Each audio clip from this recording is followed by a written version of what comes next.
This week, we're going after Grievous, using the Force to keep our clothes on, and witnessing a cartoon suicide? Seriously? All right, it's the Clone Wars Season 2, Episodes 9 through 12 this week on your Star Wars safe space. Stick around. Aww. That was the wrong button. Maybe it's this one.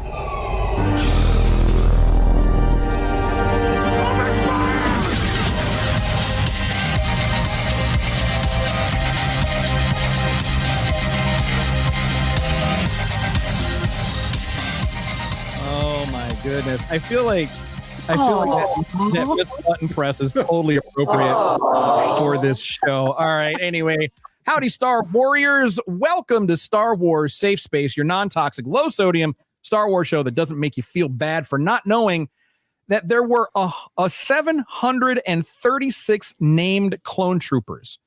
736 named clone troopers. I did the math on that, so that might not be 100% accurate, but I did the math, and I think, anyway, 736 clone troopers, all named. Very cool. So whether you're a hardcore fan or just a little swarzy curious, this is your Star Wars safe space. Welcome, welcome, welcome. We are the Circle of Nerds, and we do, in fact, love Star Wars, even if we don't always like it. So let's go around the room and meet the crew, shall we? So to my left, your right, star of stage and screen, it is the sensational Sherry. Hello. And hailing from parts unknown, it is T to the Oni. Welcome back to the galaxy, everybody. All right. Ooh, that's not a good button. All right. Ooh. And I, of course, am Tommy D, your more than slightly obnoxious Star Wars know-it-all. So what are we doing here? Well, we are on a mission to watch every single Star Wars film and TV show in chronological order. Chronological order.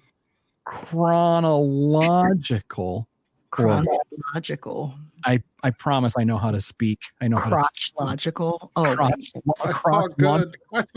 Oh my God, we're already falling apart. So again, very appropriate. Very appropriate. So, but yes, we're going to watch all of the Star Wars films and TV shows in chronological order, breaking them down, connecting the dots, and learning more about Star Wars, and maybe even a little about ourselves. Maybe. And maybe we'll learn how to control all this equipment that we have as well. Maybe. In time. Someday. We'll see. But probably not. So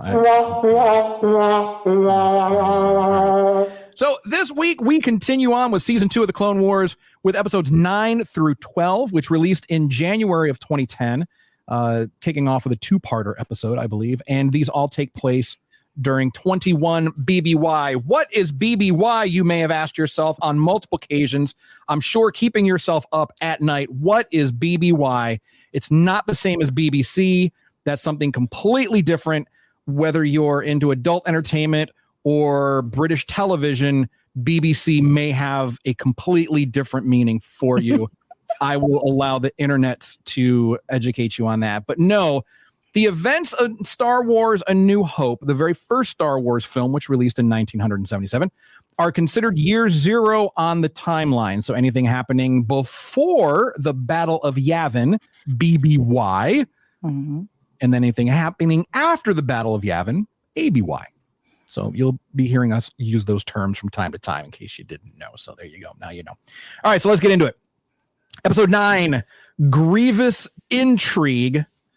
We see Master Koth getting abducted by the evil and wily General Grievous.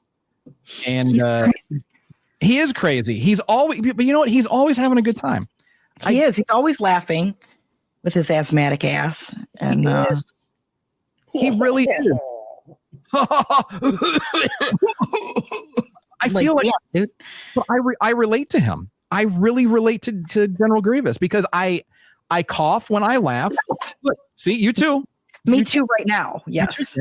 So I cough when I laugh and I hate Jedi. So I feel like I mean, not all Jedi. I mean, we're going to talk about, some badassery, but just, I'm just, the Jedi are just, I don't know. I'm just tired of them.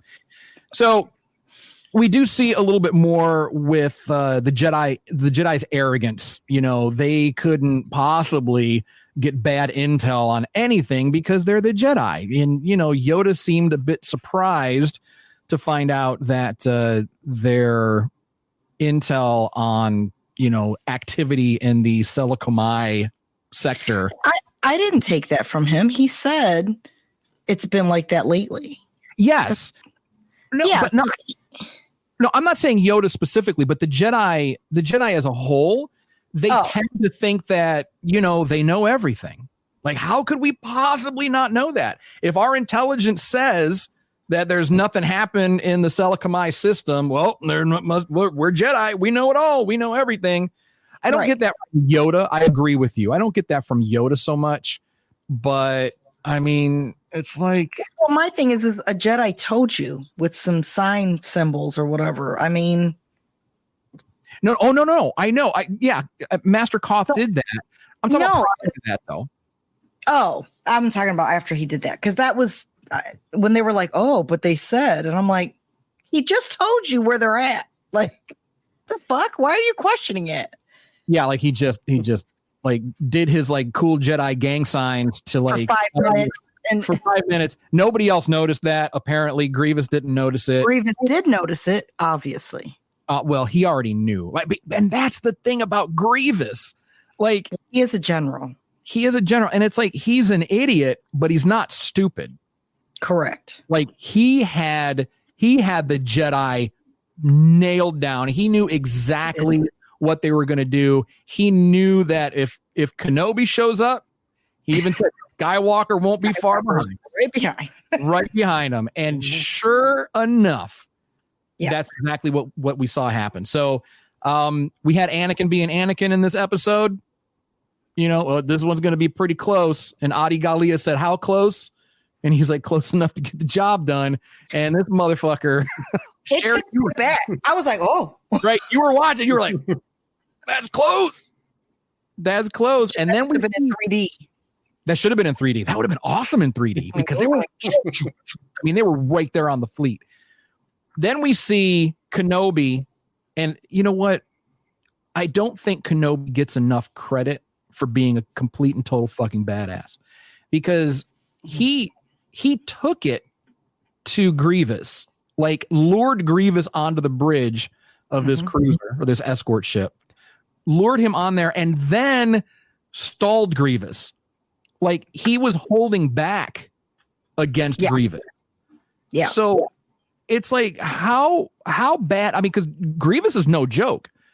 No, like at all. I mean, we saw him a big time cheater. So there's that. He is. Yeah. He is a cheater. I mean, if you ain't cheating, you ain't trying, though. I mean, I get it, but because he has to. He's not a cheater. He's not a cheater. He's using the elements that are at his disposal in order to rid the galaxy of the corrupt Jedi, who he blames for his disfigurement and all of this other stuff, which is not. Right. You say he's cheating. I say he's just being resourceful. Okay. Well, he's being agree to disagree. I'm not going to call it cheating. I will call it dishonorable combat, but whatever. Oh, I like that. I guess. That's not dishonorable. What's dishonorable? He just uses what he has to win the day. General Grievous, my boy. He doesn't commit war crimes like the Jedi do, at least. What? He's killing all kinds of people.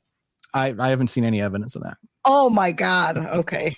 He hasn't really. I mean, there was that one time in the 2D series where he like wiped out that entire group of Jedi, but they attacked him first. To be fair, it was self-defense. Self-defense on the part of General Grievous. And this poor guy, he's been duped. He's been taken for a ride by Dooku. He was mangled and disfigured by Dooku and then sold that lie that it was the Jedi that did it to him. I mean, he's been manipulated. He has PTSD, of course. I feel bad for yeah. But it's Dooku's fault and he's following his orders like a dumbass. But he doesn't know that it's Dooku's fault. Okay, Dooku's the guy that rescued him. But I also like the fact that he's not in it for the politics. He doesn't care about the politics, doesn't care about the Republic. Want to kill Jedi. Yes. I mean, that's a singular focus. I admire that. I wish I could have that kind of focus in my life. I just want to kill Jedi. I don't care about anything else. Oh, just okay. Just Jedi. I mean, I don't want to kill anybody else. I mean, I like, I mean, and if I do, I probably shouldn't say that on all Jedi. I like some of them. Kenobi again, 100%. Kenobi's the bomb. And we're going to learn some more things about Kenobi as we go on through this week's episode of the show. So Tony, I love on him. I'm just saying. I would love, I mean, he's very charming. Well, we do have to give our thoughts and prayers. We did lose Airlock Trooper. We lost him. That was hard. It was harsh. Way to go. And I feel bad because we do know through other episodes that he will survive out there for a little while. So I'm hoping that maybe someone got him, but I don't think so. I don't think because everything was fucking blowing up and everyone was focused on getting Master Koth out of there. And so thoughts and prayers, Airlock Trooper, so named by you, Sherry. Sherry, you're the one that named. I love it. And then we have the pilots. They tried to get out of there. They weren't aware that their engines were blown the fuck up. They're like, oh, the controls are frozen. And then after that, it's like, oh, I can't. And then they're done. Yeah. Thoughts and prayers. I think that's a harsh way to die. So, Tony, thoughts and feelings in this episode. What do you think? So, my first thoughts, I'm going to go in order of what we see on the screen here. Sure. First things first. This is my first time at least seeing these new commando droids. Oh no, you've seen them before. You saw them in season 1 when they attacked that listening outpost. Remember, we had giant eel trooper who got eaten. Yeah, but that was I think the first time we saw. But so you have seen them before. Okay, so considering that these things are so much more capable, why do we have battle droids if these things exist? I mean, seriously, cheaper to make. Yeah, money. It always comes down to the money. The money. That's crazy. Secondly, so they send this message. Grievous sends a message over, showing that he's captured this guy. Why are there younglings in the room watching that? Like, I don't think they might want to take them out. Why were they there in the first place? You knew what was happening.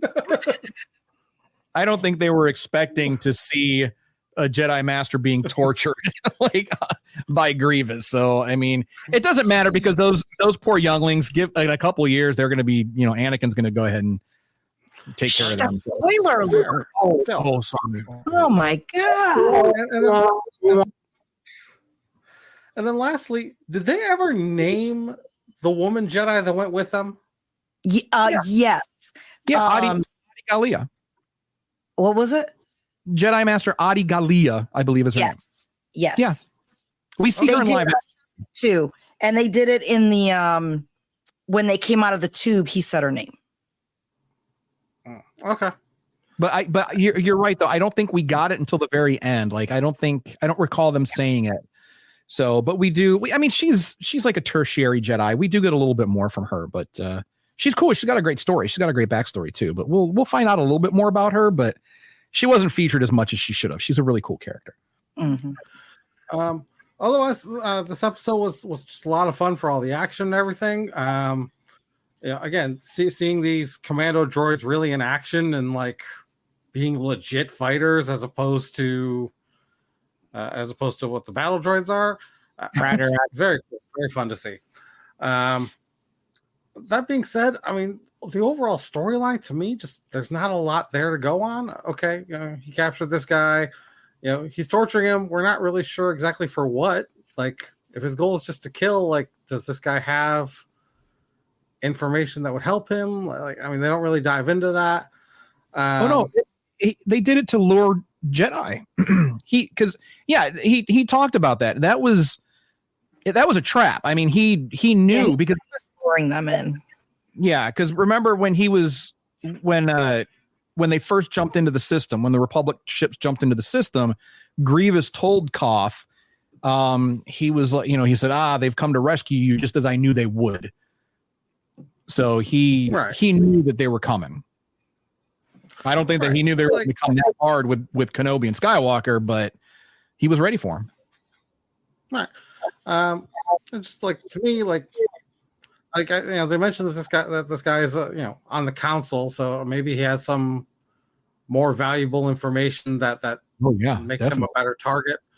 They just don't really dive much into that. It's just you picked this guy. If your whole goal is to kill, you're not actually killing him. You're just keeping him around, but you haven't really explained much of why. But all right. It's fine. I do think that. I'm sorry. I think that Dooku may have instructed him to capture like high level Jedi and then bring him back to, squeeze information, because you're absolutely right, Tony. I mean, he being a member of the Jedi Council, he is a high value target and he would know quite a bit, of course. But like Grievous said, he doesn't give a fuck. He doesn't care about your intel. He doesn't care about the war. He doesn't care about anything other than dead Jedi. And, he's using Koth so he can get some more dead Jedi. Mm-hmm. But you're right, though. I mean, they didn't really, they just they infer that, but they don't really talk about it. Yeah. They don't explain it. If they even just spent just had, a minute of like Dooku giving Grievous the instruction to do it and why, that would go a long way. But I agree. Overall, I enjoyed the episode because of that, little bit of lack of meaning. It loses a little bit for me. So, but I'm still going to give it a 4 out of 5. Okay. All right. That's fair. All right. Sherry, what are you thinking about this week's episode? No, it's a good episode. It's fine. I like the action. I love Kenobi because he's hot, but I'll say a 4. Yeah, I'll give it a 4. I'm trying to think. Yeah, no, it was just mostly the action. Obviously, I like General Grievous. I think he's a fun character, especially when he comes with his 4 lightsabers. I like his fight out and his little crab walk when he's running away, which is pretty funny. He's just like, it's ridiculous. That's Spider Crab Grievous is fucking ridiculous. But it's it works for him. But yeah, so no, that's 4. Okay, yeah, I agree with both of you. I think it was just a fun, action-packed episode. I mean, it's part, it's a 2-parter, so I mean, this is the setup. But the two, to be honest, I'm jumping ahead a little bit, but although this was a 2-part episode that does take place around the capture of Grievous, it didn't feel like a story arc. It really did feel like 2 separate individual episodes that didn't really have anything to do with each other. They were just thinly held together by this we've got to capture Grievous thing. So they could have done it as 2 separate episodes. I mean, it is, but it still came out as an arc. But right.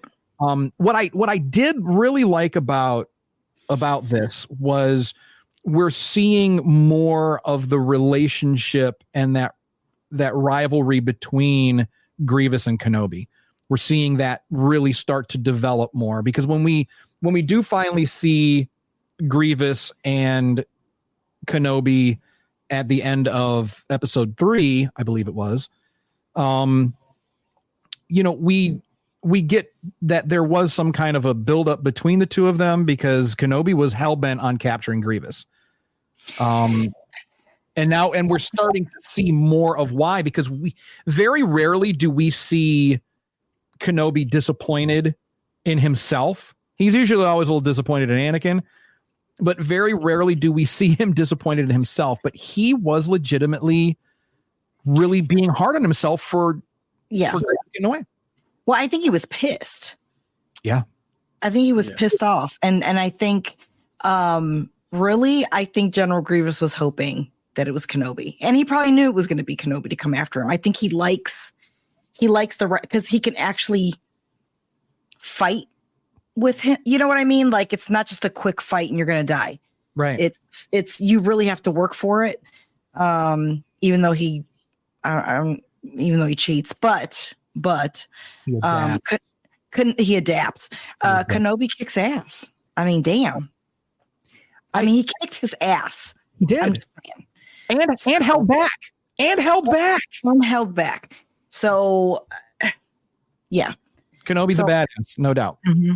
But you can tell in the second one when we start talking about the other one. Yeah, we'll start talking about the other one.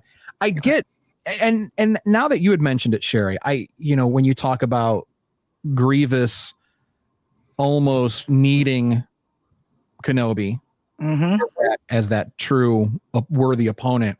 Yes, it almost gives me Batman and Joker vibes. Yeah, because it's like one really isn't anything without the other. It's not. I don't think it's that way for Kenobi, but not Grievous, yet. Not yet. But Grievous is definitely Kenobi's white whale for sure. I mean, he's gotta catch that motherfucker. He has to. He's obsessed with catching Grievous. Not overly so. I mean, he doesn't get in. Like Anakin is obsessed with catching and killing everybody like all the time. I mean, Anakin is the embodiment of obsession. There is no, of course, but that's I like that this wasn't focused on Anakin. Yes, I agree. We actually, yeah, I like that they're taking parts from everybody and not just focusing solely on Anakin and Ahsoka, which I love. I love them both, but up to this point, we have been getting a lot of Anakin and Ahsoka. Yes. Up to this point. So I agree with you. It was very nice to get a little more Obi-Wan because he's smooth, man. He's a smooth criminal. I like and that. He is the master. I mean, he's he's so talented. He is, and I don't think he gets enough credit. I can't wait to talk about him once we get to the Kenobi series. I can't wait to talk. I mean, there's so much. Anyway. All right. So moving on. Episode 10, The Deserter, which is my absolute favorite episode in the entire Clone Wars series. My 100% favorite episode. Because we get to see Rex. Anything with Rex in it is exciting for me. But we get to see two different sides of this fight, of this war. We get to see the humanity of the clone troopers. We get to see that they're not just these mindless soldiers following orders. They have thoughts and fears and feelings and wants and needs. And we really get to see this. And we get to see Cut Lawquane take on a name and a persona that he wanted without any outside interference. I mean, you could argue that, yes, he's a deserter. Rex called him a coward in the beginning, and then at the end he was like, yeah, you're not a coward. That's for sure. You're still a deserter, but you're not a coward. Correct. And I do like that Rex does not shit on Cut at the end. We do see him say, you know what? Cut was like, Rex, you can stay here with the fam. And he's like, my family is elsewhere. And that got me choked up a little bit because Rex is all about his brothers. That is his family. So, and another reason this is my favorite is because Cut got himself a cutie. Like what? Like she is a snack. She is. I mean, you not only did you find yourself a cute little Twi'lek out in the middle of fucking nowhere, but she comes with some kids. Those are not his children, but so he's picking up where somebody else left off. I mean, that's all right, but he's able to provide a father figure. So, I mean, that's good. He's being a good, responsible dad. And I am convinced that Sue, the wife, is either she is a Jedi or she does have the Force in some way because she used it to keep that top on through the entire episode. You're so stupid. That's what he said. We were watching it. I was like, Jesus Christ. There is no other explanation in the laws of physics that would explain why that girl's titties stayed in those slings. Call tape. There's no tape in Star Wars. Quite literally, the very first note that I have on this episode is Sue is both drawn and voiced very well. Yes. She's got that little French accent. Like, ooh wee. She's super cute, but yeah. And we get to see more of her later on. So, but I was like, cut, that's my boy. If I can see him, I dap him up. Like, yeah. Well, I mean, in this episode, when we were even watching it, I was like, I really like that all the clones, or the ones we've seen anyway, have their own personality. Yes. And how Cut was surprised by a name. Yeah. Because he was like, well, what's your number, Captain? Like, he knew he was a captain. Mm-hmm. And he's like, well, it's Captain Rex. I have a name too. Okay, right. Well, then you can't shit on me, dude. Right. Like, you can't shit on me if you got a name. Like, that doesn't make any sense. And you cut your hair and dye it. You're out there fucking looking like Cisco and shit. And, or Eminem, you've got that Eminem haircut. Hey. So, but yes, he wants his individuality. He's going to do his duty, of course. Yes. But he has his individuality. And like you said, we see Jesse, we see Kix. Jesse's got that badass Republic tattoo on his face. Kix, and then what does Kix got? Kix has it's a good droid is a dead one. I love it. That's what it says on the side of his head. And he's the medic. And he's like, dead droids. He's still a warrior. I mean, yeah. Medic or not. and I like that we got to see these named clone troopers and they didn't die. Usually die. Yeah. Oh my God. And when he said the names, the first thing that came out of my mouth, oh, well, they're dead. That was the first. Well, I guess I guess we're gonna lose Jesse and Kix today. No, but Jesse, yeah, Jesse and Kix, we do get to see more of them, so that's good. That's not the last time we see them, so they're But yeah, I thought this episode, was pretty good. Yeah, but you can again in this one you see Obi-Wan like we're going down. We're going down there. We're going to find General Grievous. And you could see like how he's standing on the bridge when they show that shot of him on the ship. And he's just like we're doing this. He's pissed. And then at the end, when Grievous gets away from him on the ship, you could see it. And I love that they animated that. It's like you could see it in his face. He was just like, oh, jeez. They do such good. Yeah. They do such good animation for their faces, and we were talking about that too. It was a good episode. I can see why it's your favorite. Mm-hmm. And Cut is awesome. He is. Like I hope all of them at one point get to do that. So yeah, be free. Be free. Yeah, that's because they served their Republic.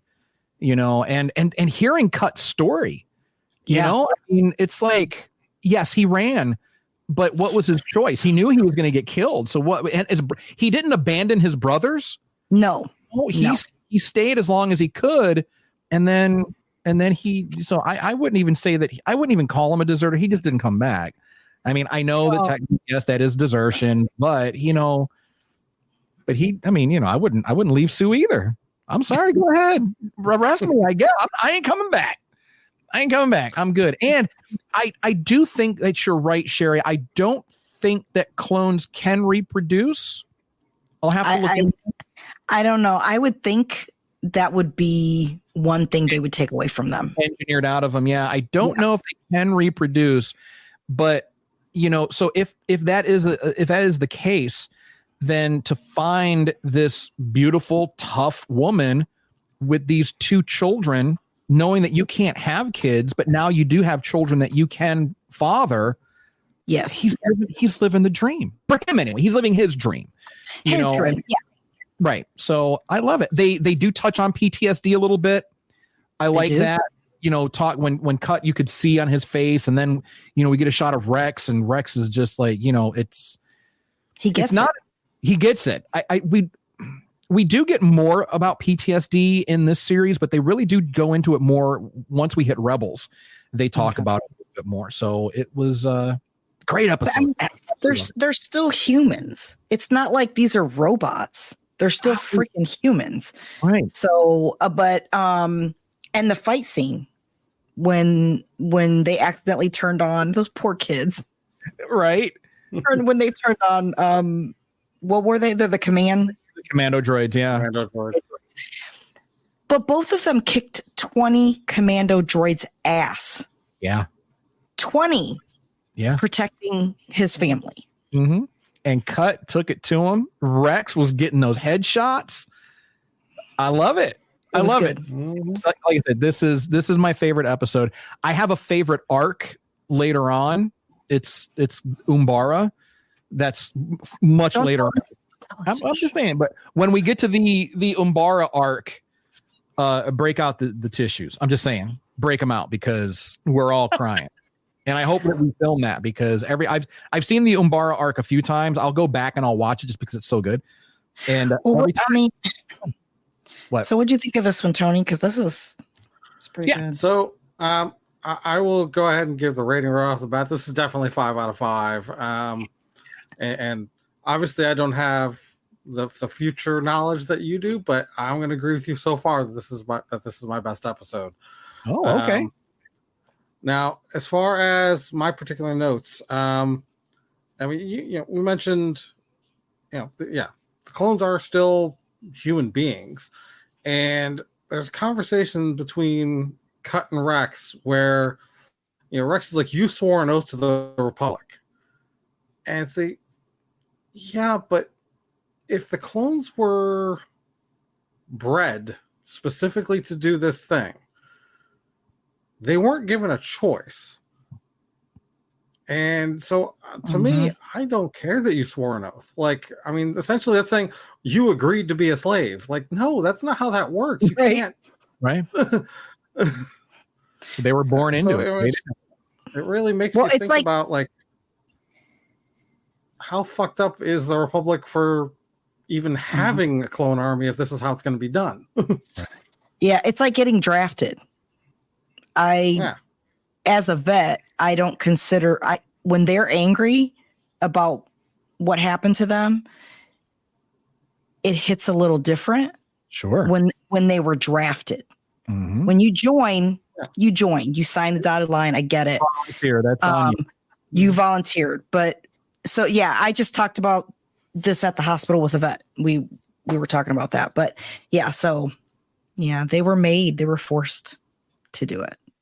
And they were indoctrinated. One thing I want to give a shout out. It's the first instance. I'm sorry, Tony. Go ahead, please. I do want to give a shout out to a voice actor for this one. The younger child, Jack. I heard that voice and my mind immediately went back to my childhood because that voice. Rugrats. Let me see. I saved it up here. Yeah. Wait, who is it? Kath Soucie, I think is how you say it. I was getting Rugrats. Kath Soucie. She voiced one of the Rugrat twins. Mm-hmm. Oh, okay. In fact, yeah. Like that's I heard that voice right away. I went, wait! I know that voice. Hang on. So I had to go back and look that up. Couple other interesting things for me. I am very curious to see if long term we see Rex contemplate more on that on his interaction with Cut, and if that affects how he leads his team. Because I do think that there could be some lasting effects of that, and I'm interested to see that.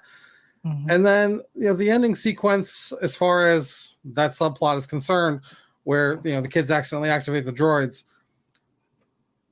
I have some questions here because like droids, by definition, follow programming. They woke up and just randomly decided to attack these children. And it doesn't seem like they had Cut down. He was trapped under debris. They didn't choose to kill him. Instead, they kept going up the stairs after the family. Were going after, I think they were going after Rex. Which, if that's the case, okay, that makes sense. But how did they know he was even there? They're probably programmed to have some kind of sensor. Actually, you know what? It's entirely possible that they're able to sense the chips that they have, because they do have those implants. So when Order 66 happens, maybe that would make sense. Except Cut would have one of those too. Yeah, and they didn't. Yeah, yeah. I think it was just it's supposed to be a dramatic scene. You know what I mean? I think they just. and all of that's fine, and it makes for good. It makes for a good, But I get it.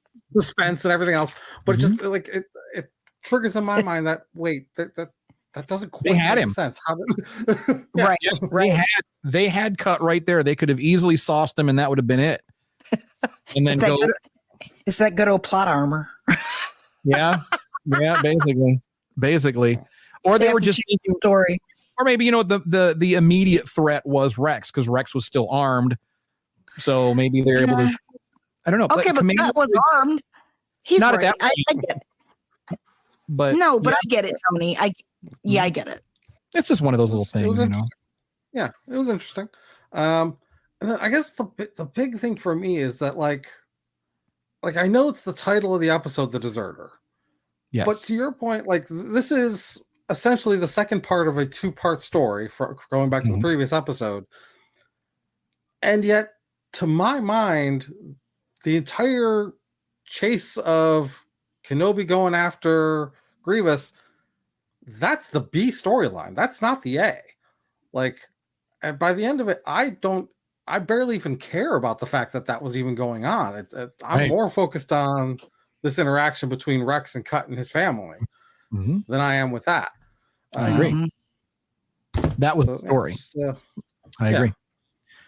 So overall, what are your thoughts on the episode? What are you giving it? Oh, I mean, you said 5. I love that. Yeah, that's 5 out of 5. All right. I give it a 5. All right. I'm gonna have to give it a 6. A 6 out of 5. Mostly it's 1 to 5, man. 1 to 5. I gotta go 6 because of Sue's force abilities. Oh my God. I gotta do it. All right. Moving on. So next episode, Lightsaber Lost. There's some very interesting little things, little tidbits about this episode. We'll kind of run through this one because the next episode, I think we're going to talk a little bit more about that one because Sherry actually came up with a very, very good observation that I missed the first time I watched it, dealing with the Darksaber. So we're going to talk about that in a minute. Okay. So Lightsaber Lost. I don't want to say it was a filler episode, but it was a growth episode for Ahsoka. She's still learning, so she learned about patience in this one. But a couple interesting little facts about this one. The episode is based on a classic Akira Kurosawa film called Stray Dog. And in that movie, it revolves around a newly promoted Japanese police detective who's attempting to recover his stolen pistol with the aid of a veteran investigator. So I thought that was cool. And of course, if you're not aware, the Star Wars franchise was basically born thanks to Akira Kurosawa's films.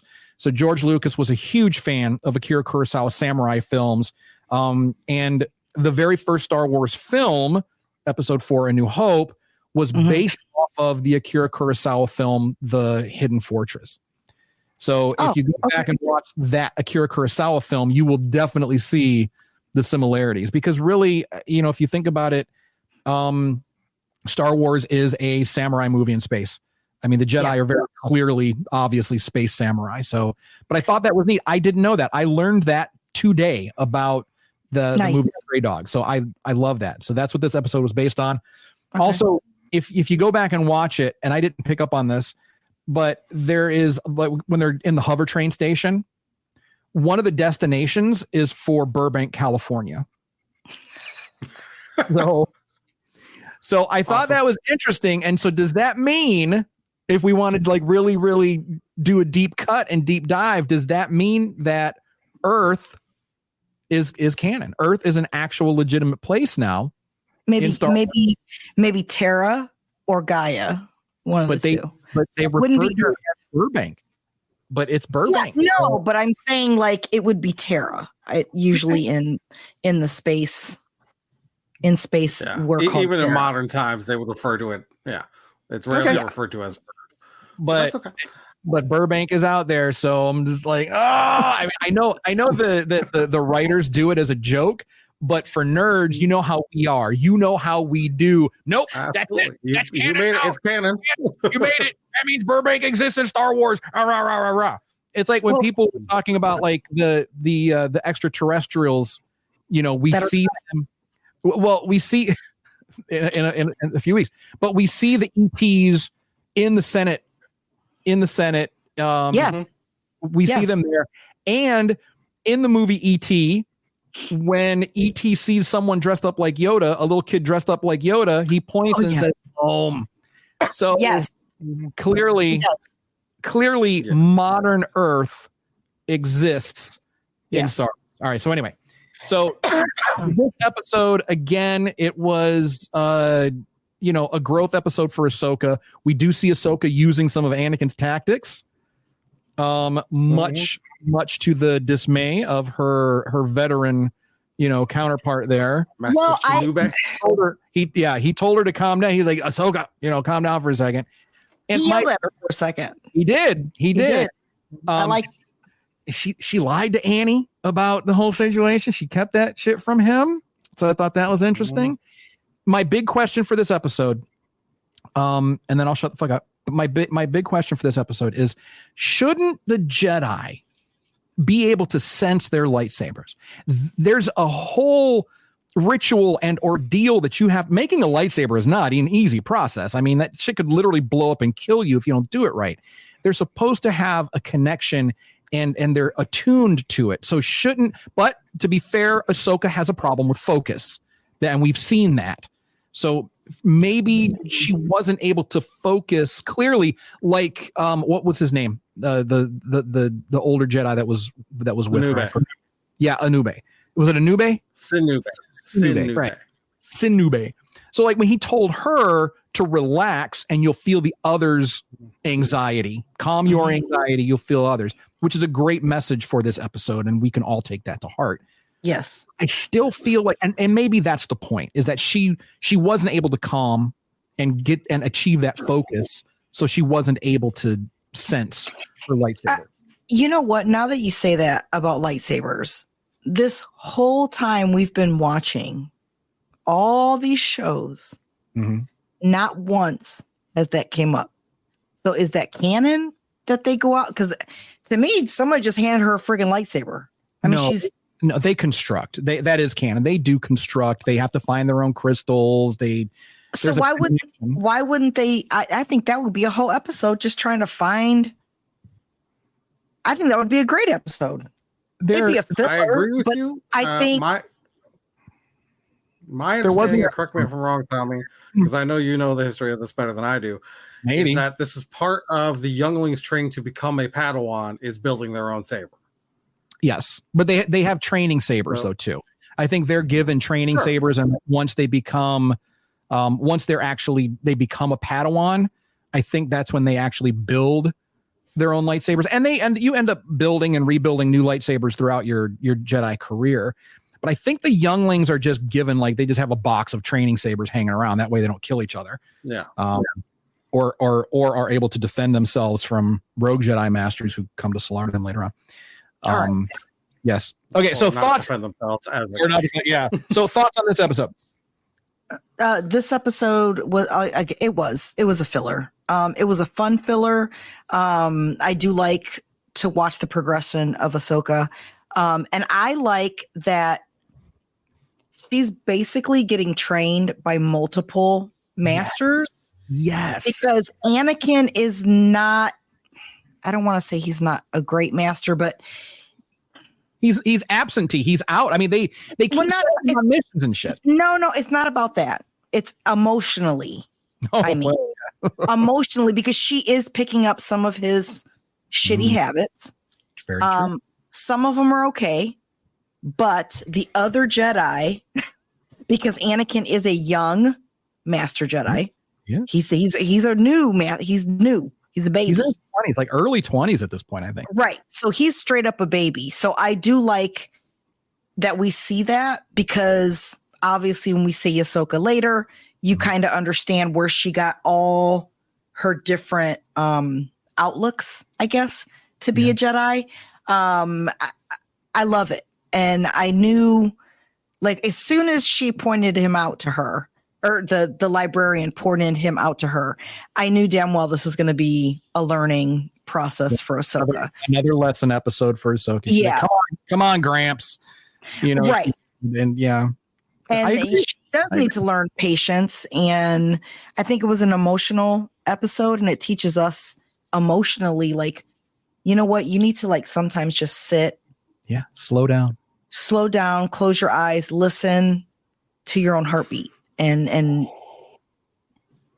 fix some of the anxiety that we have. Yeah. So Yeah. at least that's what I took from it. So I'm gonna give this one a 4 only because I know it's like a filler, but I did like the story and I did like the chase scene. That was freaking epic. Oh man, they were doing parkour all over the place. So and it showed a lot of strength for Ahsoka. I mean, we really saw. I mean, she has no fear either. That the one she was chasing didn't, but damn. I mean, damn. Ahsoka was just jumping and she's 14 years old. 14 years old. No fear. That's what she gets from Anakin. Yes. That is the positive she gets from Anakin. No fear. No fear. I mean, she has fear, but not. I don't know how to explain it. She has fear, but it's not like she overcomes it. She's able to really get around it. There was a scene that I really liked that really showed her vulnerability too. Like when she straight up lost old girl, the Django jumper, she just sat there holding her legs and she just looked so sad. Like, I have just disappointed everyone. I'm going to have to tell Anakin about, I mean, it's just, she looked so defeated, but then obviously was able to turn it around. I like it. Tony. Well, that's her child light state. Exactly. Like, we don't see that a lot with her because she's trying to always be powerful and awesome. She's made to be. She has to be. She has to be, but she could be vulnerable with this master. And I think that was good. It was nice to see that side of her, to see that young, disappointed teenage side of her. She was able to be that. That was good. Tony. Agreed. So yes, this is a filler episode. That being said, and we've made the point already, but it's nice to see an episode where, it's not life or death. It's just, hey, here's a circumstance that happened and we're going to learn from it. So sometimes that change of pace, that lack of relevance is a nice change of pace. I love Master Sunube.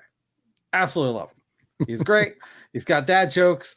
He has, but one of my notes very early on in the episode is Master Sunube with the dad jokes. Yet he's got a wisdom that reminds me of Yoda. Okay. And then at the end of the episode, we actually get to see Yoda, and so that's cool.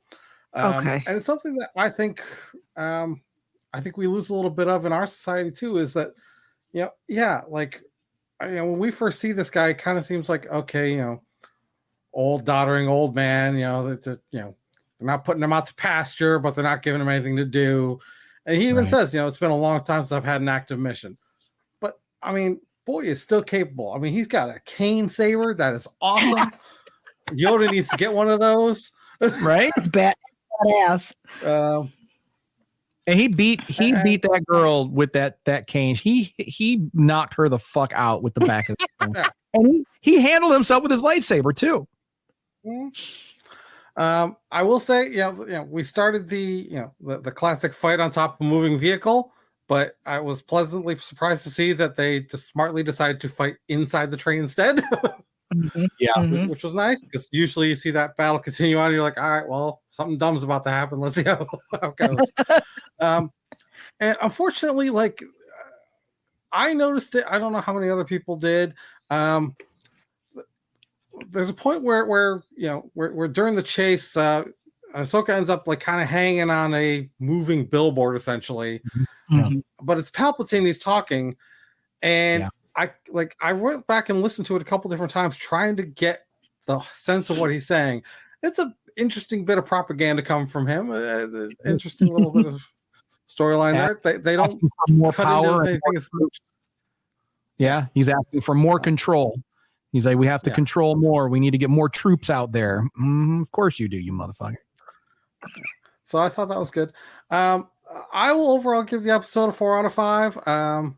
It's a lot of fun, but still fairly lighthearted at the end of the day. And for what's, again, supposedly a kid's show, that's a nice change of pace. So. Yeah, it was a good episode. I think it was a solid episode. Again, maybe it had a little filler vibe to it, but I still think it's like, could this episode not exist Yes. But is it worth a watch? Absolutely. Yeah. It's a fun and it's a break from the combat all the time. Sometimes we just need some fun swashbuckling action. And again, Sherry, like you said, I think that's a great observation. She has multiple teachers. And ultimately that's going to turn her into that really well-balanced Jedi, or not a Jedi, that we do come to know her as. And I feel, you know what? It's very interesting because no, never mind. No, don't say anything. But you notice that, like, because she has she's the only one getting this treatment that we see anyway, obviously. You don't see other Padawans hanging out with Anakin or Obi-Wan. Right. Oh God, that was weird. Okay, something was weird in my. It was a bit of an audio quirk at the moment there, but I don't know what the hell happened. Do you think that her being Anakin's Padawan, they're adopting this "it takes a village to raise a child" attitude with her, because maybe we don't need to have her solely being trained by Anakin? Maybe they understand that he's young and he's troubled, and so they're trying to fill in gaps. Do you think that's by design, or is it just because they're babysitting her while she's at the temple, so she might as well learn some shit while Anakin's off? No, I don't. I think it's I think Yoda has a hand in that, to be honest. Okay, that's fair. I like that. I really do, because he can see, he even says, what is it, the darkness I see or something with Anakin, like he can't see beyond his future. So there. So I think because of that, he's trying to be hopeful that Anakin doesn't turn, but I think he knows damn well it's going to happen. So there's a limit to giving him a Padawan. And I think this Padawan was the best choice, obviously, because she's been, using the Force since she was literally crawling. So, so I think that's why hers is a little different with Anakin, and he has all these Jedis placed in her life and to help keep the balance. See what I'm saying? That's got me thinking, what if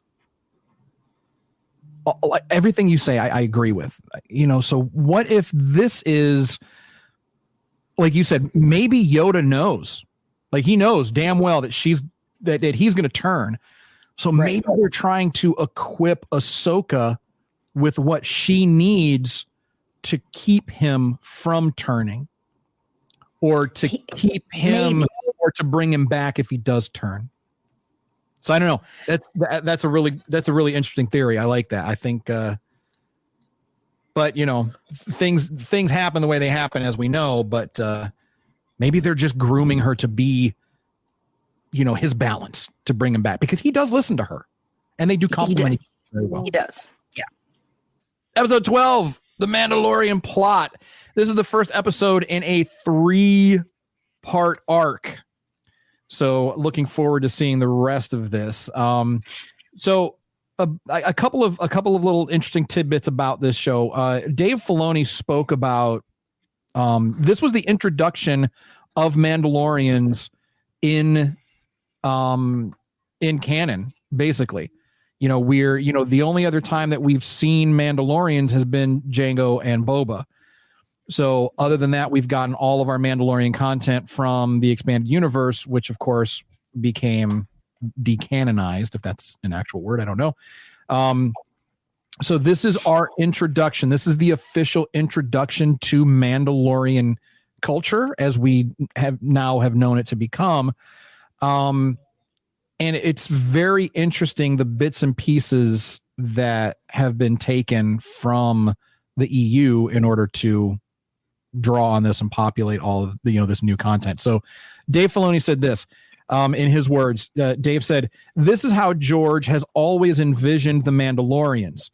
Of course, people immediately think of the iconic Fett armor because that's all we've had to go on for so many years. It's mysterious and we've built up that mystique as fans.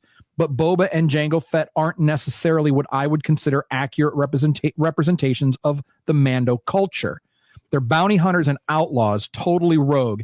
If you go way back to the original concepts, the Mandalorians were a group of super commando troops. It's only now that George is really bringing that to the screen. They're in the series because he wanted to define their culture to explore the foundations of this warrior faction. So I really like hearing that, even though this was, something that Dave brought to us, it was through George.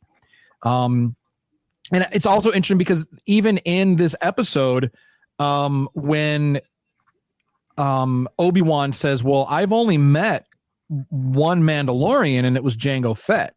Mm-hmm. That guy was like, he's a pretender. He's not a real Mandalorian. He's, it's some scumbag outlaw who's got Mandalorian armor. I don't even know how he got it.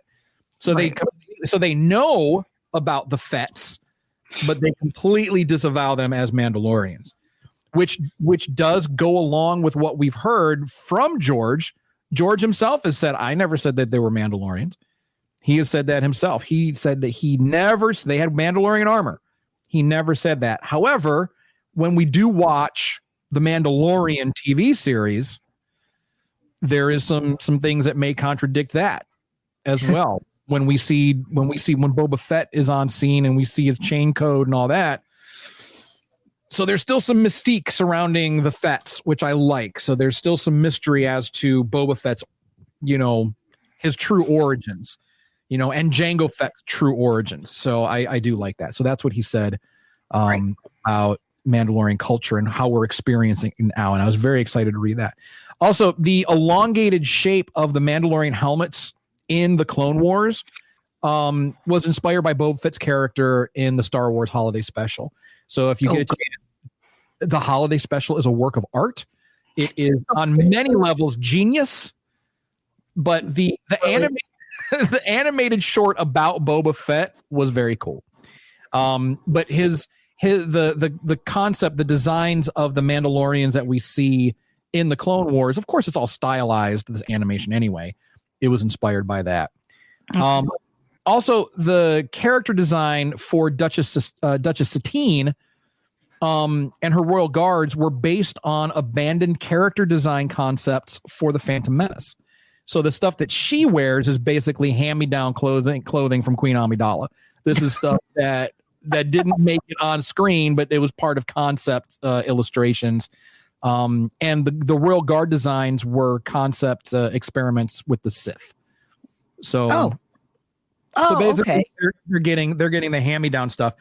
But it should be noted too, which is interesting, is that a lot of the stuff that we are going to see throughout the Clone Wars and Rebels, a lot of that inspiration does come from concept artwork.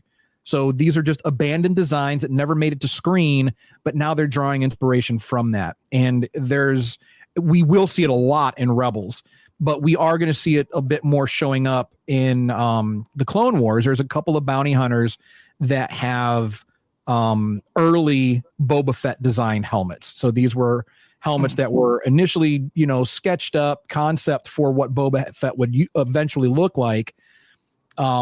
But they're really not the menacing T-visor that we see now. So, but Dave and his crew were like, okay, well, that still is a very cool looking helmet.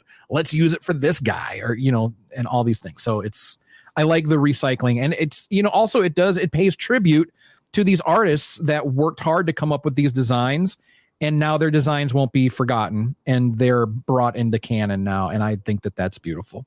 Okay. I love that. So, all right. So anyway, getting on to it. So there's a lot going on in this episode. There's a lot of stuff to unpack. We're seeing this pacifist Mandalorian society, completely contradictory to what we've known and learned up to this point about Mandalorians. We find out that all of the Mandalorian warriors have been shipped off to Concordia, and you're just like this totally peaceful, just pacifist culture now. And it's like, wait, what's happening? But then you still see, and I thought this was a nice touch, but throughout all the architecture, you still see the Mandalorian Iron Heart. the chest diamond you'll see on Mandalorian. That's just prevalent. That's everywhere, and it's on the fucking carpet. It's on the wall. It's in the windows. It's everywhere. It's very, very cool. So we start to see the growth of this idea of, it's like you're Mandalorian because you're born on Mandalore, which makes you a Mandalorian, but you're not necessarily Mandalorian. It's like, I had no idea they even had a peaceful society. I mean, what we've watched and seen and learned, right? I had no idea about this at all. Right. So, and when your introduction to Mandalorian culture really came from the TV series, the Mandalorian TV series. So, and then when in that series, when we go to Mandalore, it's busted. But again, there's really no indication that they were at one point like this non-violent. Well, they didn't even talk about it. They didn't in the show. So I thought that was weird. I mean, wouldn't you talk about one time when we were peaceful? I mean, I don't know. They probably don't want to talk about it. But it wasn't even that long ago. But anyway, you're right. It wasn't that long ago. I don't understand. Like during the Mandalorian timeline, I think that's like 30 years after the Clone Wars, something like that. Really, it's like less than we're in ABY, but not by much. Right. Yeah. Where did these people go? I mean, there's no way everybody just turned into Mandalorians and this went everywhere. Where's all the peaceful? The night of 1,000 years that were living. Oh, they all died. The night of 1,000 tears. Oh. Because remember, like when you we'll see that the siege of Mandalore, we'll see that. Yeah. But when we're flying in to the city, I don't know what this city is called. I know in the EU, like the capital city of Mandalore was Keldabe. Mm-hmm. I don't remember if that's the name of this domed city. I don't remember. But also, like, you see that, like, right now the planet appears to be just busted. It's just white sand desert everywhere, and then they're living in these domes. But that's only one part of the planet. The planet has, vegetation. No, I get it. I get it. But it's just, I don't know. It was kind of a little bit of a. It's a shock, right? No, I don't want to say shock. I feel bad saying this. I thought that was dumb. Okay, no, don't feel bad. That's why we're here. That's exactly why it's okay to say that. And because, and you know what? And this is the beauty of our show right here, because you're not going to be attacked for saying that that's dumb for you. In your opinion, that's dumb. I didn't like it. And that's the whole point of our show. So I'm not saying, I know that's the artists, that's what they're doing. This is their story. I totally understand that.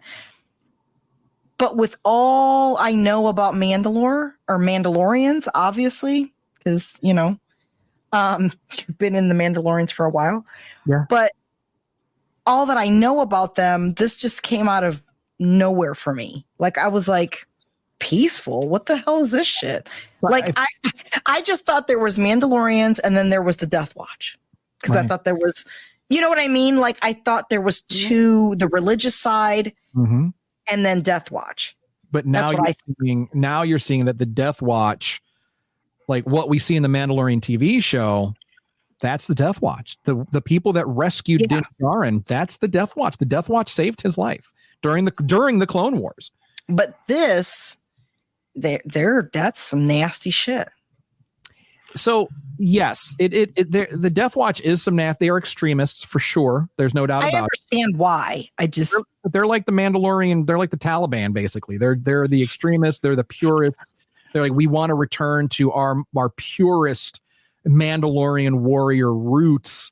Mm-hmm. And if Star Wars has taught us anything, it's like believing in any extreme, good or bad, is not good. Like if you're like, we see the extreme light side with the Jedi, we see the extreme dark side of the Sith, and it doesn't work out for either of them. And there has to be a middle ground. There has to be a middle ground. So we can't have complete and total pacifism, because that's still not at the root core of Mandalorian culture and society. They're forcing that. But then what happens is when you force that kind of mentality on a warrior people, then you get these splinter groups like Death Watch that become extremists. So, but balance is coming. Balance to the Mandalorians is coming. Yeah. I mean, that's the thing. They should have been part of their military anyway, and they should have still had a military, even though they were keeping the peace. And then maybe kept them in their society and not shipped them off to some moon. I mean, the hell? I'd be mean too. I mean, yeah. So now there's this whole thing. It's like, you're Mandalorian, but are you Mandalorian? So there's that shit going on. The Death Watch, they are nasty customers. They are really, really nasty customers for sure. We also witnessed, for me, is the first time I've ever seen a suicide take place in a cartoon. In a cartoon for children, we saw someone take their own life. Is it for children though? Well, for ages 12 and up. Teens, yeah, it's not Young Jedi Adventures, but I mean, it's But we saw this guy on that show. Oh my God, right? So we saw this guy self-sauced. Self-sauced. He self-sauced. Yeah, and but he died hard too. Should we refer to that as marinating?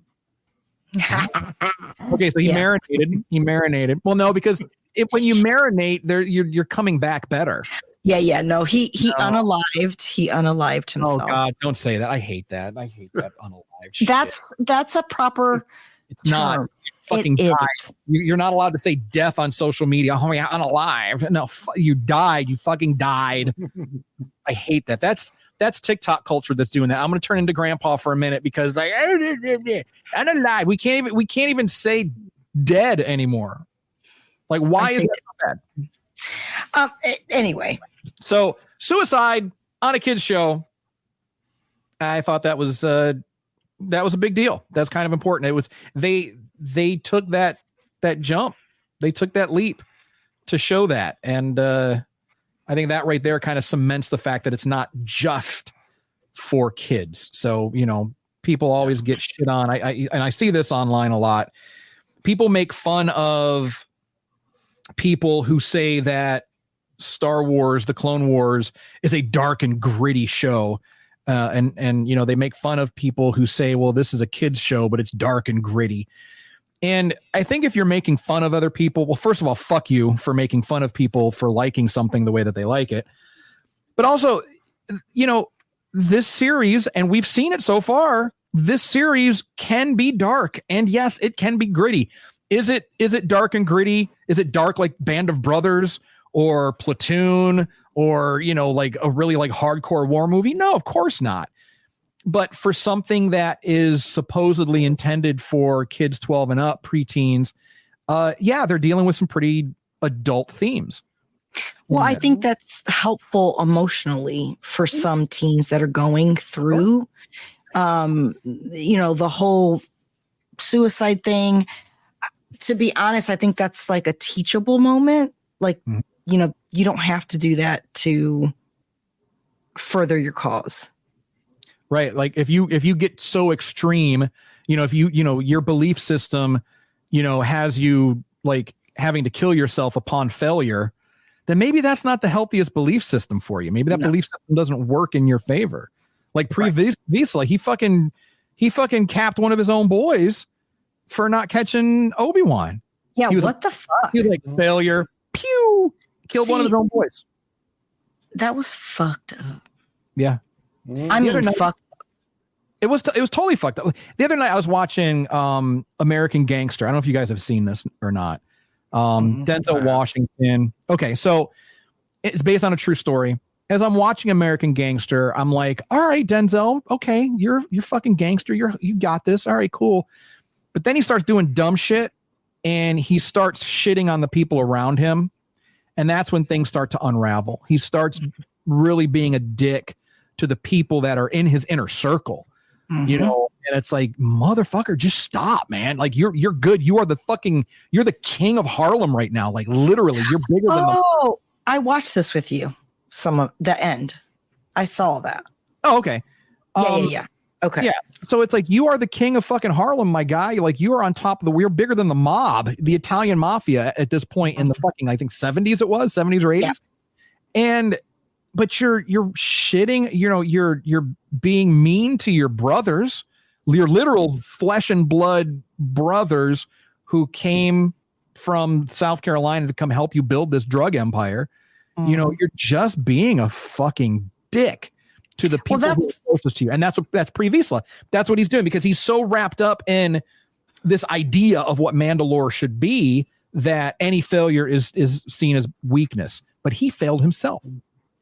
He failed. Yes, he did. I mean, so why don't you self-sauce, dude? What, Tony?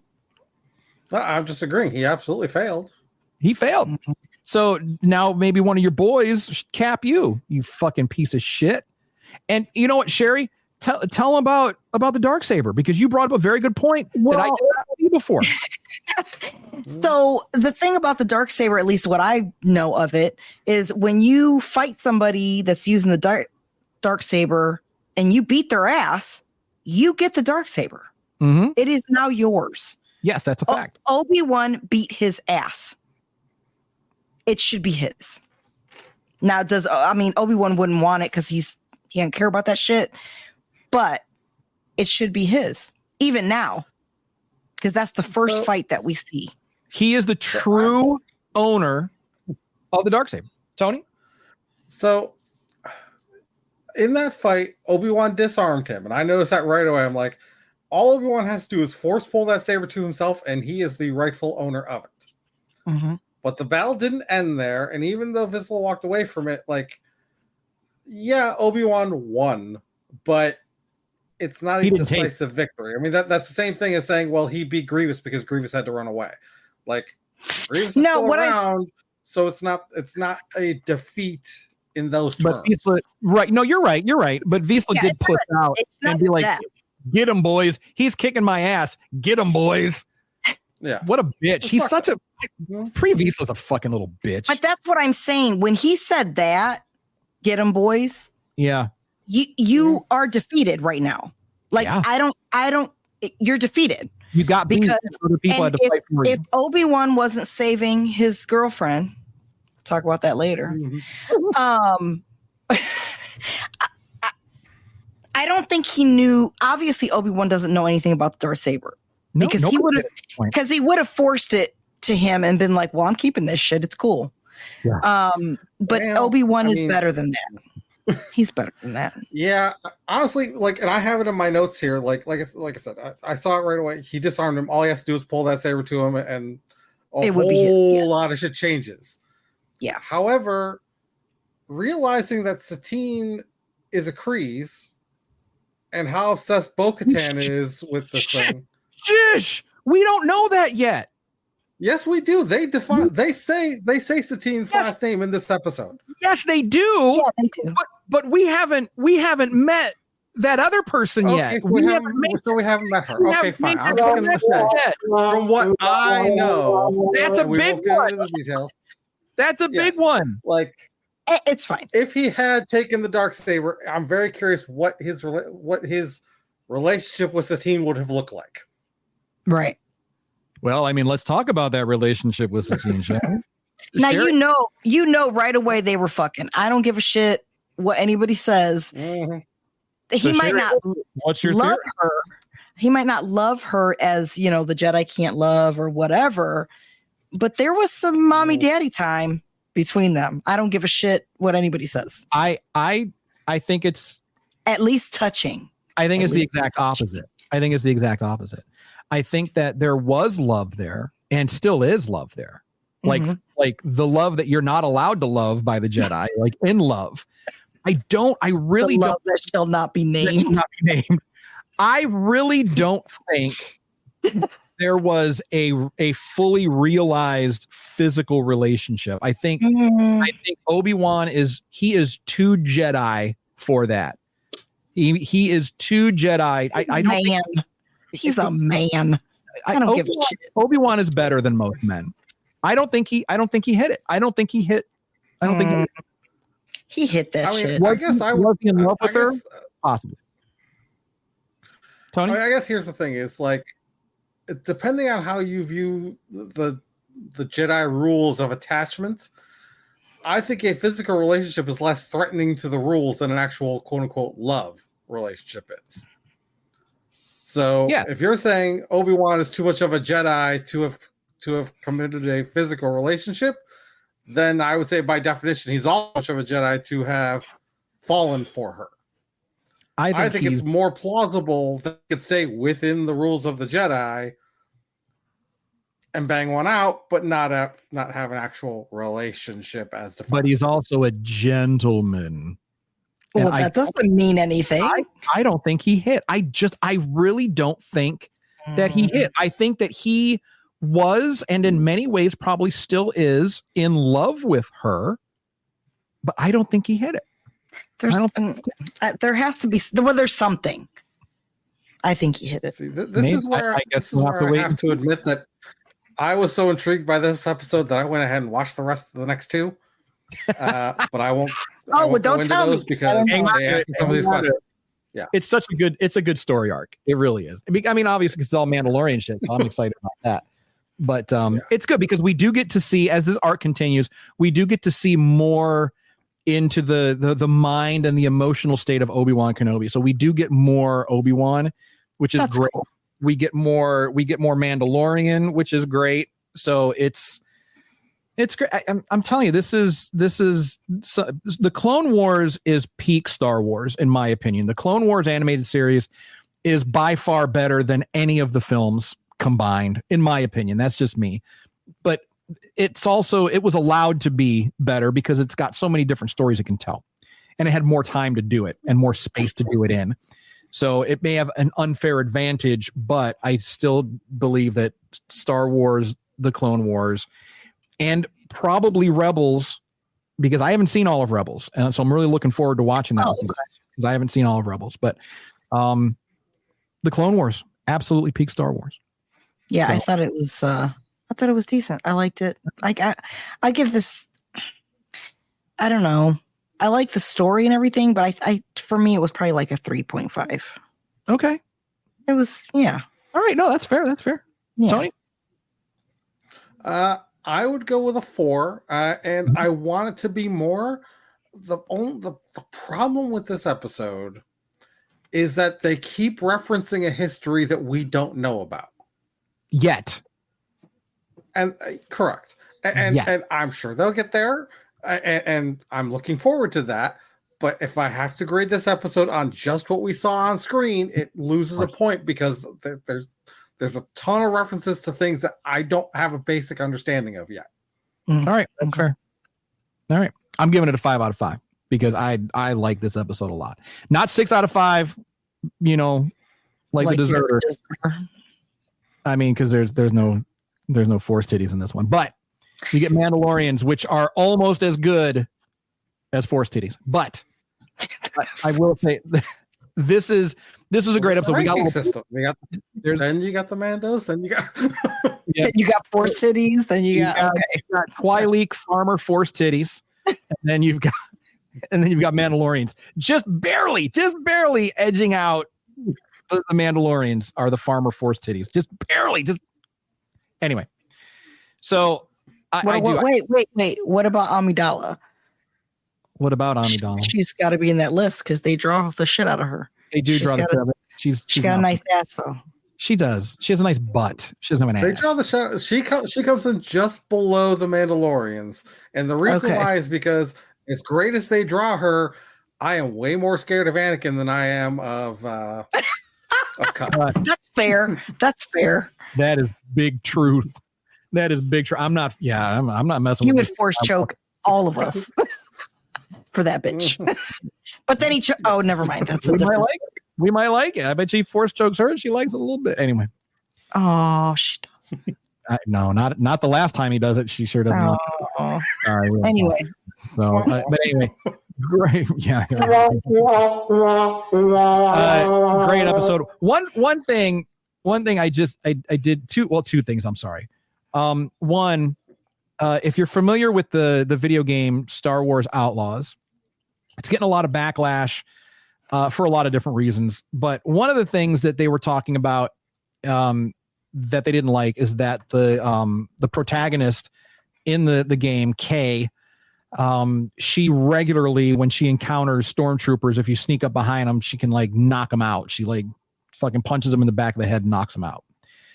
And people are like, what the fuck? You know, people are bitching about it. Well, one of the many reasons they're bitching about the game. But I'll have to say, in this episode, we saw Obi-Wan knocking a fucking Mandalorian the fuck out while he's wearing his fucking helmet. I mean, he's wearing his now, I don't know if it's pure Beskar or if it's like a Beskar alloy, or maybe it might just be Durasteel. I don't know. I don't think it's Beskar. But Mandalorian armor is not Stormtrooper armor. Mandalorian armor is far superior to Stormtrooper armor. So if Obi-Wan could knock a motherfucker out through his helmet, then maybe it was a force punch. Yeah, maybe, but maybe Kay knows how to force, but we don't know. But anyway, people get knocked out in Star Wars while wearing helmets all the time. So if you have a problem with Kay knocking a Stormtrooper out, shut the fuck up. It's a Stormtrooper. Stormtroopers die and get beat up all the time. That's what they're there for. Nobody cares. Nobody cares. It's a Stormtrooper. Shut the fuck up. I mean, not that I need to draw the reference to real life, but how many times have we seen football players get knocked out when they're wearing helmets? Like, a helmet protects you from certain things. Right. But if you take a good enough shot, the brain still moves around in there. Like, it doesn't work that way. Yeah. Right. And also called a TBI. Right.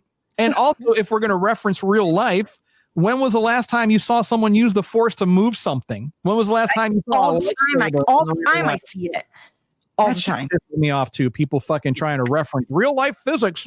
It's a fucking science fantasy movie about space samurai and space wizard. Shut the fuck up.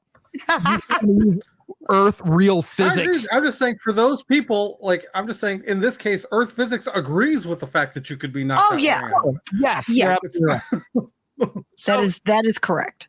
So second hot take, something that I noticed, and I don't know why this was a thing, but why are the Mandalorians looking like the master race? They all had fucking bald hair and blue eyes and shit. What? I didn't want to say nothing. I mean, well, you really can't address that because you're not all the way white. So, but like Tony, what's your background? What's your heritage? Do you have are you master race white, or are you like Italian mixed, or what? Because I don't consider Italians white people either. We're all mixed. Italians are Italians. I'm 50% Italian, and the rest is all over the place. So, all right, so you can't talk about this either. So I'm half German, half Irish, so I can talk about the master race all day because my people thought that we were it. So, but at least your mom. On my mom's side, yeah, the German side thought that we were the master race. But why? I saw a few people in the background that had like dirty blonde hair, but I didn't. Everyone had blonde hair. It kind of reminded me of like Children of the Corn. Yeah.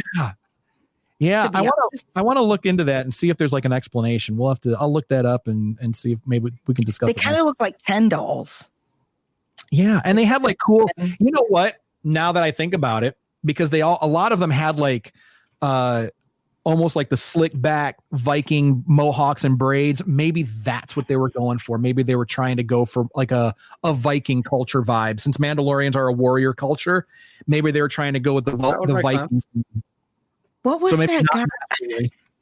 What was the guy that we saw in the episode with Ahsoka, and they looked like Roman guards? Remember? And he like tricked Ahsoka. Oh yeah, he was one of the Praetorian guards. He was he was like he was a Senate guard. He was a Senate guard. He had blonde. He looked kind of like the Mando race. Mm-hmm. Now that I think about it. But they all had like a lot of the men had like that slick back mohawk or like a braid type of thing. So no, but the bad one, he looked like. I know, yeah. And then there was that. Then there was that blonde clone trooper, and he was Mr. Suave in yes. I want to say it was episode like 11. Yeah. No, it was episode 10. I think when they were still in Selikamai, when they were still going after Grievous. Yeah, there was this blonde pretty boy clone trooper. Like, oh my, excuse me, sir. I mean, his hair was like fucking coiffed out and super fancy. And he even had like a brighter yellow armor. So I don't think he was part of Cody's crew, because Cody's crew had a different yellow. But Yeah, his armor color matched his hair, and he was pretty. It's like, oh, excuse me, pretty boy Floyd. What the fuck? I have to look him up. He's a named trooper. I don't know. But so all right, so we'll give Dave Filoni the benefit of the doubt and say that maybe the Mandalorians aren't inspired by the master race, blonde hair, blue eyed, but maybe inspired by Viking culture. Viking culture. I would agree with. I want to say that. I want to go that route. Sounds like a plan. because I really don't want this to be a thing. So no, it probably isn't. It's from 2010, and even if it was supposed to be the master race, he got away with it. So I guess what's done is done. But I'm hoping that that's not the case because Dave, you're my boy. Dave Filoni, our Lord and Savior, literally single-handedly saved the Star Wars franchise. I don't give a fuck what anybody says to it's true. Try to dissuade me from that. But yeah, he single-handedly saved the Star Wars franchise. Anyway, so that's it. We got anything else about this episode or anything else that we want to talk about? No. It was a long episode, y'all. We're all falling asleep. So okay. Everybody's falling asleep. All right, so that's a lot of good stuff to get to. We had a lot of stuff. This was a great group of episodes. I had a lot of fun watching these. These were really cool, and it's only going to get better. It's only going to get better. That's what excites me. It's only going to get better. And both of you are in for so many surprises next week for sure. For sure, Tony, you already know because you looked ahead. You fucking weirdo. And Sherry, you're in for some surprises. There's going to be some pearl clutching on the couch, like, oh my, maybe we should film it. Maybe we should film that and get some reactions out of you. I think that would be interesting. Okay. So we're going to put a camera in your face. Good little clips for the Instas and the TikToks. Yes. All the social media that I'm doing, that I'm not doing, that I should be doing. Anyway. We'll talk about that another time. All right. So that is going to do it for us today. Thank you, folks, for joining us. Homework for next week. Watch episodes 13, 14, 15, and 16 of season 2. And listen to the past episodes of our podcast if you missed out. Depending on how you feel about us, tell your friends, tell your enemies to give us a listen and follow us on all of the social medias at the SWS Show. And also be sure to subscribe to the podcast wherever you listen to podcasts and on YouTube if you'd like to listen to it there. If you want some merch, we just uploaded some new sweet merch. I'm excited. We've got some Letterman jackets. We've got some nice hoodies. We've got some Under Armour brand gear, all with emblazoned with the Star Wars Safe Space logo and Swarzy Curious. So if you want to let people know that you're Swarzy Curious, black out, get it on a shirt or stickers or whatever. So that's all at circleofnerds.com/merch. And if you want to know about what's coming up next week, you can go on the website as well, circleofnerds.com/the SWS Show, and you can see our entire roadmap for the rest of our season on there. So if that's it, we'll wrap it up. So again, folks, thank you all so much for joining us this week. We do love you. We appreciate you. We thank you for your support. And of course, as always, remember, if no one does anything nice for you, please, please, please do something nice to yourself. And we're going to see y'all next week. Bye.